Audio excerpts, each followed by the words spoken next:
네, 여의도 사사건건 도의원 군수를 거쳐서 도지사를 지냈죠. 그리고 국회에 입성해서 21대 총선에서 무소속으로 3선에 오른 인물 김태호 의원 자리에 나와주셨습니다. 자, 안녕하십니까? 반갑습니다. 네, 저희 KBS는 오랜만에 나와주셨다고 들었는데요. 이번 총선 직전에 자당을 이제 탈당을 하셨잖아요. 이제 총선에 나오기 위해서 탈당을 하신 다음에 잠시 떠난다, 살아남아서 돌아오겠다 이렇게 호언장담을 하셨고 이제 살아남으셨습니다. 네. 그런데 이제 총선이 끝난 지 한참이 됐는데 복귀를 못 하고 계세요. 이게 지금 어떻게 된 겁니까? 곧 친정집에서 좋은 소식이 날아 들어올 것 같아요. 지금 물밑에서 무슨 얘기를 지금 하고 있는 지금 상태인가요? 기대하고 있고 네. 아마 그런 움직임이 있는 걸로 알고 있습니다. 권성동 의원이 복당한 다음에 사실 나머지 이제 주목을 받는 두 의원이 이제 홍준표 의원하고 그리고 김태호 의원인데 홍준표 의원 같은 경우에는 이 비대위를 위해서 날카로운 말들을 지금 계속 많이 쏟아내고 있습니다. 본인이 적장자인데 오히려 서자한테 심사받는 꼴이다라고 하면서 김종인 비대위원장을 향해서 날카로운 말을 내놓기도 했는데요. 현재 이제 김태호 의원은 거기에 대해서 큰 말을 지금 안 하고 지금 아끼고 있는 것으로 보여지는데 현 비대위에 대한 생각은 어떤 생각을 가지고 계십니까? 결국 뭐 야당은 좀 시끄러운 겁니다. 한 가정이 이 화목해지려면은 네. 또 부모는 부모의 도리를, 또 자식 도리를, 또 형으로서의 도리를, 또 남편의 도리, 다 도리가 있지 않겠습니까? 결과적으로 뭐 그런 그 불입함도 있지만은 정상적으로 가기 위한 진통이다 이렇게 봐주면 좋겠어요. 이제 밖에서 이렇게 보기에는 김태호 의원은 뭔가 물밑에서 할 수 있을 것으로도 보여지는데 홍준표 의원은 지금 말을 계속 많이 하고 있잖아요. 같이 복당하실 거로 보여지십니까? 아니면 따로따로 추진이 될 거로 보시나요? 저는 뭐 큰 틀에서 네. 야권의 어떤 그 범야권의 대연대란 차원에서 네. 이렇게 한 길로 다 모여야 된다. 그런 틀에서 아마 결국에는 수렴될 거다 이래 보고 있습니다. 말을 해석해 보자면 만약에 복당이 이루어지더라도 뭐 누구 먼저 이렇게 가는 게 아니라 큰 틀에서 봤을 때 복당이 되면 같이 될 가능성이 높다 이렇게 보신다고 보면 될까요? 지도부의 뭐 뜻은 정확하게 알 수 없지만 네. 그렇게 가는 게 순리적이다. 큰 길이 아니겠느냐 네. 이래 봅니다. 자, 오늘 사실 모신 가장 큰 이유에 대해서 좀 본격적으로 말씀을 나눠야 될 것 같습니다. 최근에 마포 포럼에서 많은 말을 하셨는데, 자, 싸울 철학이 생겼다. 실력을 보이고 평가받고 싶다. 이기고 싶다. 이런 말을 하셨어요. 자, 이 말을 한 다음에 언론사들이 앞다퉈서 이제 대선 출마 의사를 이제 밝힌 것이다라고 기사를 쓰고 있고요. 제가 보기에도 분명한 그런 의사로 보여지는데 그렇게 받아들여도 되겠죠? 지금 현실이 네. 지금 대한민국이 위기에 처해 있지 않습니까? 네. 아슬아슬합니다. 그야말로 지독한 자기 진영 그 논리로 네. 칼싸움을 하고 있는데 오죽했으면 영국의 BBC에서도 대한민국은 제살 뜯어먹게 하고 있다. 이런 평을 지금 하고 있을 정도인데 이제 이 국가 분열의 이 가속도를 이 경로를 바꾸지 않으면 우리가 미래가 없다. 그래서 저는 이런 생각을 갖습니다. 지금 국민들이 가장 원하는 차기 대통령의 조건은 무엇일까 이런 고민을 해봤습니다. 네. 저는 세 가지라고 봅니다. 세 가지. 하나는 네. 이런 파당적 네 편 내 편의 파당주의를 뛰어넘어서 네. 국민 통합을 이끌어주기를 바라는 대통령. 네. 두 번째는 반칙과 이 특권에 용감하게 맞서는 담대한 그런 대통령. 그리고 세 번째는 지금 우리 20, 30대 젊은이들이 지금 분노하고 있고 미래에 대한 희망을 잃어가고 있습니다. 네. 20, 30대에게 어떻게 기회를 만들어줄 건가. 소위 찬스 메이커로서의 대통령의 역할이 진짜 중요하다. 일자리의 문제 또 제대로 된 주택 하나, 집 하나 가질 수 있다는 그런 기대 이런 부분들에 대한 비전이 없기 때문에 지금 어떻게 보면 분노하고 방황하다고 생각하거든요. 그래서 저 김태호는 그런 국민들의 바람 속에서 과연 어떻게 부응할 수 있을까 그 고민의 두께가 점점 커지고 있다. 이게 김태호 생각입니다. 말 들어보면 이제 그런 화두를 던지셨는데 거기에 대해서 그 분야에 대해서 실력을 보이고 제대로 평가받고 싶다는 얘기신 겁니다. 그러려면 본인이 자꾸 이제 부각이 돼야 될 거 아닙니까? 근데 지금 무소속 상태에서는 굉장히 힘든 상태이고 아무래도 큰 무대에 들어가서 어떤 실력을 겨뤄야 될 텐데요. 결과적으로 뭐 제가 친정집인데 네. 어디를 가겠습니까? 결국 그 판 위에 네. 누구나 자유롭게 올라와서 경쟁할 수 있는 판 위에서 네. 실력을 보여야 된다. 실력을 보이고 평가받는 그런 길을 기대하고 있습니다. 그러니까 비대위에서 뭔가 그런 길을 마련해 주기를 지금 기대한다는 얘기시고요. 자, 이번 대선에서 뭐 많은 후보군들이 지금 거론이 되고 있는데 김태호 의원 같은 경우는 이제 메인 후보로는 사실 지금 거론은 되지 않고 있는 상황입니다. 아무래도 무소속이다 보니까 이번 대선에서 본인이 할 수 있는 역할이 있다면 어떤 역할이라고 생각하십니까? 마중물 역할은 생각하지 않으실 거 아니에요? 결과적으로 그 우리가 요즘 인기 있는 뭐 미스터 트롯 네. 그런 무대를 보면 무명들이 경선 과정을 통해서 야, 저 친구 저렇게 노래를 잘 부르나? 네. 결국 실력을 보여야 되는 것이고 또 그 사람들의 내공이 스토리로서 이렇게 국민 속에 스며들고 평가받으면서 스타가 탄생되지 않습니까? 네. 그런 장이 열리면은 바로 국민들의 눈높이에서 후보가 되는 것이고 그 후보가 결국 또 우리 차기 범연대 야권의 후보가 될 것이다. 그렇게 보고 있습니다. 그걸 이제 장에 대한 말씀을 해주신 거고 제가 궁금한 거는 김태호 의원이 어떤 역할을 할지가 궁금해요. 결과적으로 그 우리 대한민국이 어떻게 지속하게 성공할 수 있는가 그 조건에 대한 고민이라고 저는 생각합니다. 네. 그 역할이라는 것은 한 나라도 그렇고 역사 속에서 우리 소중한 어떤 자유의 가치라든가 생명 존중에 대한 가치라든지 또 우리 사유재산에 대한 확실한 보장이라든지 행복 추구권이라든지 결국 또 나라가 어려울 때 기꺼이 용기 내어서 목숨까지도 버릴 수 있다는 그런 용기의 자세. 결국 이런 게 우리 대한민국의 성공에 앞으로 선전하는 조건이라고 생각합니다. 네. 그 조건의 역할에 부합되는 일이 있으면 그 중심에 김태호가 반드시 서겠다. 역할을 하겠다. 그게 제 마음입니다. 네. 네, 지난달 29일 김태호 의원이 연사로 나선 마포 포럼. 킹메이커 역할을 자처한 김무성 대표가 주도하는 연구 모임이죠. 야권 잠룡들의 대권 계획을 발표하는 공식 무대가 되고 있습니다.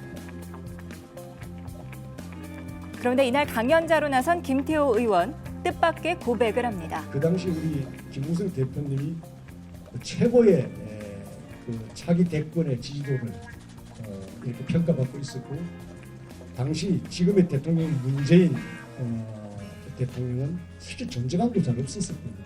김무성 대표님 날리고 유승민 대표 날리고 그다음은 누구겠느냐 그게 내 수준이었다. 지금 보시는 장면은 지난 2015년 치러진 4.29 재보선 다음 날 열린 새누리당 최고위원회의 모습입니다.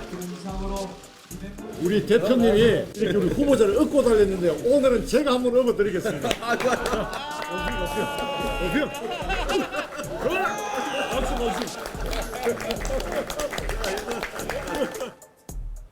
하지만 불과 2달여 만에 화기애애한 분위기는 더없이 험악한 분위기로 바뀌죠. 한 말씀 드리겠습니다. 잘못 전달하면 안 됩니다. 네, 끝내겠습니다. 대표님, 이렇게 할 수 있습니까? 삭제할 이유를 모르겠다고 하니까 계속 이렇게 이야기하는 거 아닙니까? 삭제할 이유가 분명히 있는데 무슨 이런 얘기가 있어? 그리고 5년이 지난 후 두 사람이 다시 만났습니다. 사람은 변할 수 있는데 우리 김태호 의원이 크게 변화된 모습을 보여줘서 너무 기쁘게 할 양이 없습니다. 의원님, 방금 그 영상에서 마포 포럼에서 하신 얘기 같아요. 예.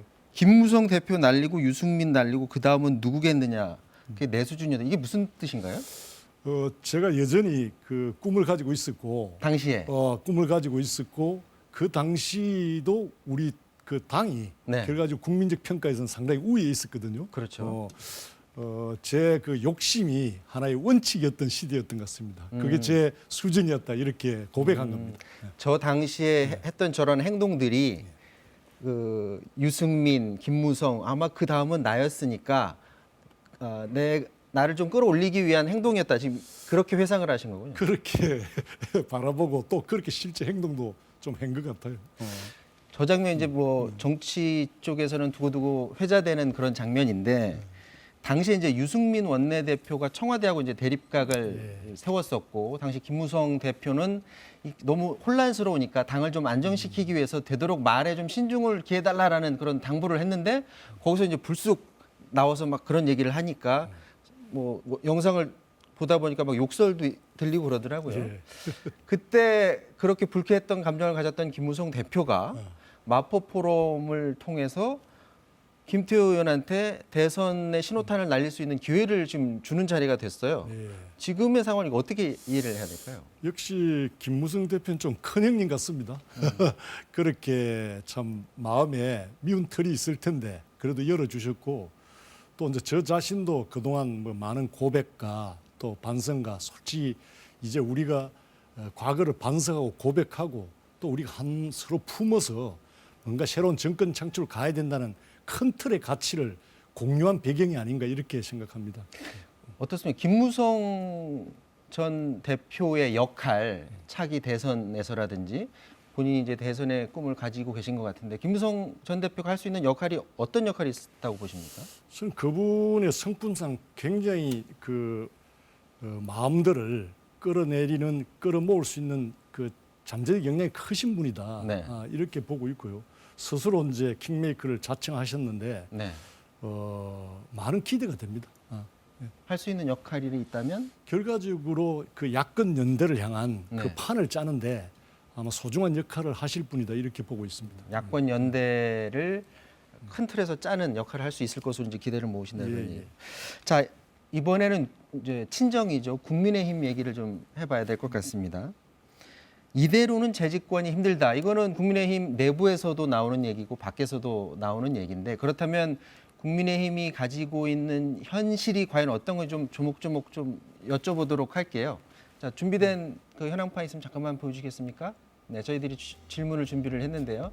자, 산토끼 잡다 집토끼 놓쳤나? 저 질문이 뭐냐면, 지금 국민의힘의 지지율이 지금 정체 상태에 있지 않습니까? 김종인 비대위원장이 중도도 끌어안고 또 어떻게 보면 좌클릭을 좀 하고 있는데, 그런 노력을 해서 좀 더 많은 세력을 끌어모으려는 시도를 하고 있는데, 그렇다 보니까 TK 지역에서 민주당한테 지지 세력을 뺏긴다라는 그런 지적도 나오고, 그렇다 보니까 산토끼 잡으려다가 기존 세력까지 다 놓치는 것 아니냐라는 그런 지적이 있는데, 여기 동의를 하시는지요? 저는 동의를 완전히 할 수는 없습니다. 없고 우리가 그 모를 심기 위해서 그 네. 논에 물을 이제 좀 모아야 되지 않습니까? 네. 그 물을 대기 전에 이 두름도 이렇게 보토라 그럽니다. 이렇게 물이 새지 않게 다 장비를 하고 그때 물을 넣어야 이제 물이 차듯이. 그렇죠. 그동안 김종인 대표가 우리 당에 그 결국 모신 것은 결국 파산 직전에 우리 기업의 모습하고 같았잖아요. 네. 그래 모셨고 그동안의 외연 확대를 위해서 애도 썼었고, 이제 결집할 수 있는, 민심을 모을 수 있는 어떤 틀을 좀 만들었다. 그리고 더 중요한 것은 앞으로의 어떤 그 보선과 대선을 향한 역할론들이 기대가 있다. 저는 그렇게 봅니다. 그러면 의원님 생각에는 중도 잡고 그리고 좀 더 좌클릭해서라도 지금의 추세처럼 좀 더 외연을 확장하는 방향이 더 옳은 방향이다, 이렇게 이해하면 될까요? 저는 할 수 있는 모든 일을 해야 된다고 봅니다. 보고 우리가 뭐 남대문 시장에 가서 네. 그 리어카에 이렇게 손뼉치면서 많은 사람 관심을 끄는 호객이요. 호객 네. 있잖아요.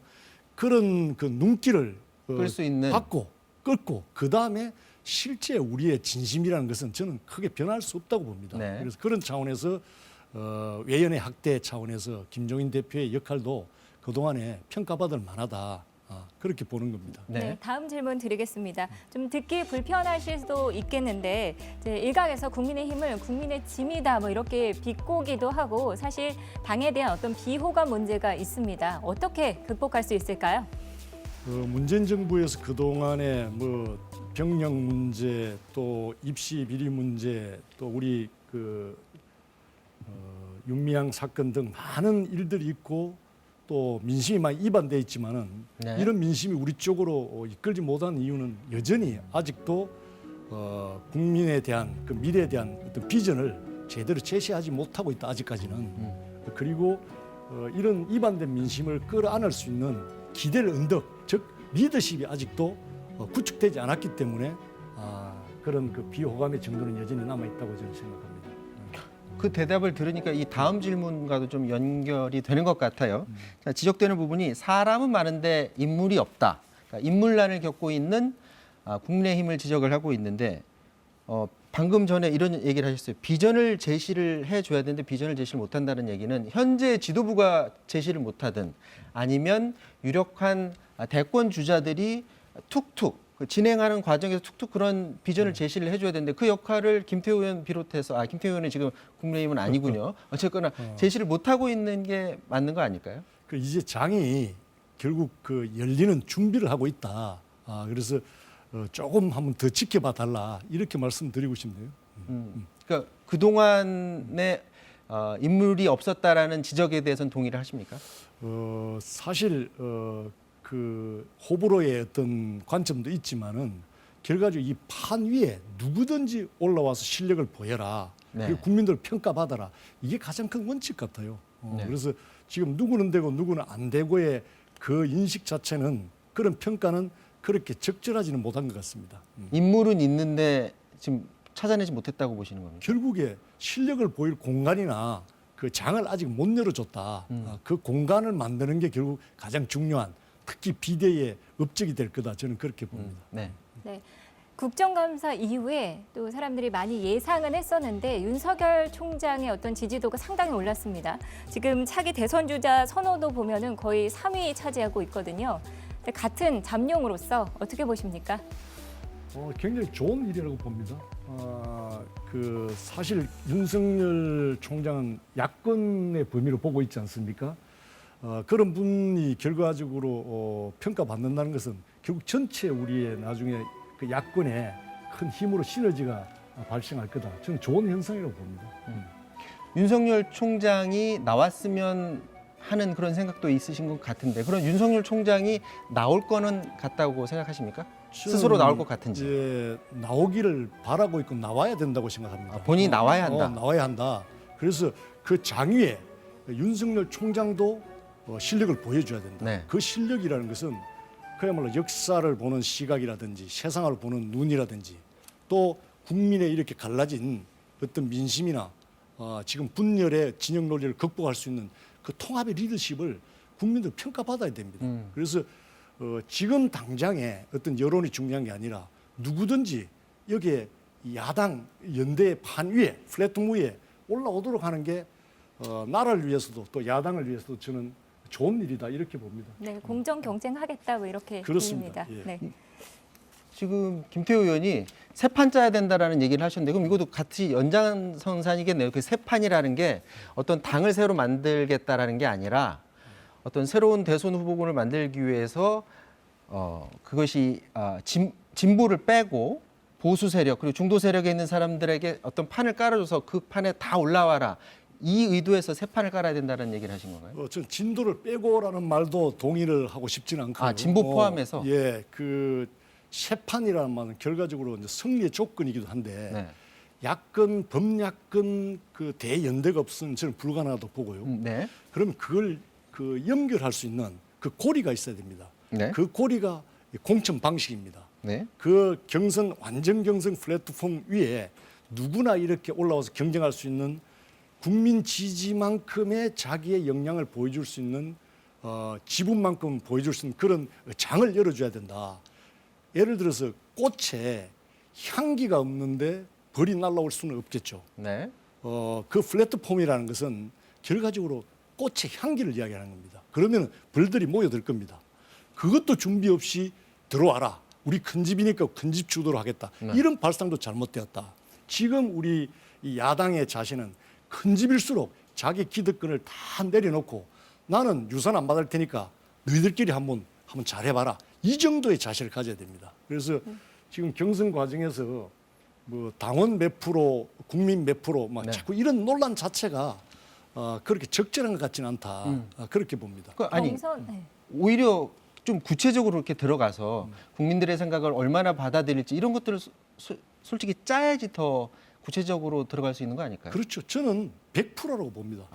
100%의 국민과 시민의 눈으로 네. 후보를 1차, 2차, 3차 그런 예선과 본선을 거쳐서 후보를 뽑고 그 후보가 우리 당의 야권 연대 후보가 되는 게 맞다. 저는 그렇게 봅니다. 100% 국민들의 생각으로 야권에서 후보가 나와야 된다. 그래, 이분만큼은 아무리 자기 기득권을 가지고 싶어도 포기해야 됩니다. 그런 자세로 안 가면 저는 승리에 접근하기 어렵다 이렇게 봅니다. 네, 지금 경선에 대해서 지금 계속 얘기하고 계신데 사실 재미있는 비유를 하셨어요. 이 미스터 트롯 방식으로 누구나 올라오게 해야 된다 뭐 이런 얘기를 하셨는데 그러면서 또 언급한 분들이 사실 민주당 탈당한 금태섭 의원이나 뭐 이런 분들 언급을 하셨거든요. 결국은 사실상 이게 반문 연대 전략이라고 볼 수 있는 거 아닙니까? 물론 구분하면 그렇지만은 반문 또 비문 또 심지어 진영의 진보의 진영이라도 저는 거기에 올라올 수 있으면 다 올라오도록 해야 된다. 결국 국민이 평가하는 룰이기 때문에 거기서 선택된 사람이 우리 그 야권의 번락 후보가 되기 때문에 그런 거는 어느 누구든 원하면 올라와야 된다 이렇게 네. 생각하는 그럼 반문 겁니다. 연대도 필요는 하다고 보시는 건가요? 자연스럽게 그건 이미 형성되어 있는 거 아니겠습니까? 네. 필요가 사실 아니라. 그러면은 사실 일각에서는 지난 대선에서 반문 그 연대가 별로 힘을 쓰지 못했다 이렇게 보고 있거든요. 그래서 이번에는 과연 무슨 힘을 쓸 수 있을까 이런 회의적 시각도 있는데 어떻게 생각하십니까? 그때는 우리가 진짜 반성해야 되고 심지어 후보를 내서도 안 되는 분위기였다. 저는 그래 봅니다. 아, 그래요? 그래서 그때 뭐 반문 연대다 이런 논리는 크게 지금 설득력이 없는 이야기 같습니다.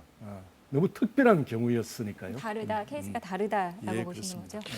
자, 이 방금 전에 그 미스터 트롯 방식을 언급을 하셨는데 이제 윤석열 총장 입장에서 한번 제가 질문을 드려보면 본인은 이미 빅3 구도에 들어왔어요.